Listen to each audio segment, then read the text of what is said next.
So fast forward to November of 2019, 175 snatch is now an opening weight for you. Things are tracking, really well for you in training and on the platform. And then COVID-19 comes along and everything comes to a screeching halt. The Olympics are postponed. What's going through your head at this point? At the time, I was hopeful that it was gonna go on, the Olympics. Yep. And so when it actually got postponed, I was like, it just gives me more time to prepare. For sure. And then now that we're here, it's still like, I haven't competed that often, Training for something cancelled, training for something cancelled, training for something cancelled. I know for a lot of people that would play with it mentally, but for me, like, I'm just focusing on Olympics. I'm focusing on getting better and getting stronger to, give it a shot when I actually get there. So do you have to re-qualify? What's the deal with that? It's almost like a refresher qualification. Yep. We got 2020 November into 2021 April to compete once. And for us, that should have been Oceanias, which is in 3 weeks. Yep. And that got cancelled.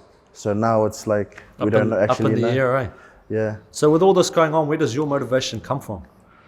I think my motivation, a lot of it comes from competitiveness, because it's in us, it's in our blood. You're naturally competitive person. Yeah. But I think I really want to succeed, not only for myself, but for my family and my team, because there's so much time that's been put into me. I just want to give it back out. So we'll segue a little bit now. What does a typical day of eating look like for David Liti? Eating, not that good.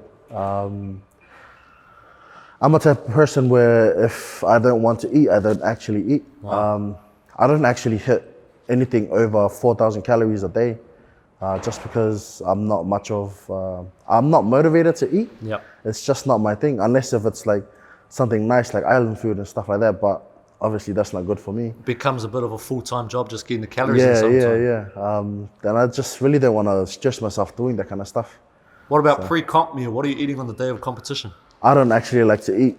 Wow. Being a big person, I don't want to feel stuffed, bending over my stuff and can't even breathe, can't even hold on to the bar properly. So I try not to eat before I compete. I drink or eat just a little bit, but other than that, it's nothing special. So what do you do besides training? You work, you coach, how do you unwind? Let's talk about things like that. I like to travel. I like to drive to places, and I like to swim as well. So in summer, I do take a lot of time and traveling and suntanning, if you could say, and swimming a lot too. And I like to spend time with my family, because I just feel like being the second youngest in my family, I'm attached to my siblings, I can't really be away too much, and especially with my sport, I do get away too much, and I just feel like I want to be back and just be normal, because everybody sees you as this champion outside of my house, and then when I go back home, it's like I'm the second youngest, I know my role. Yeah, man. So it just feels good to be normal.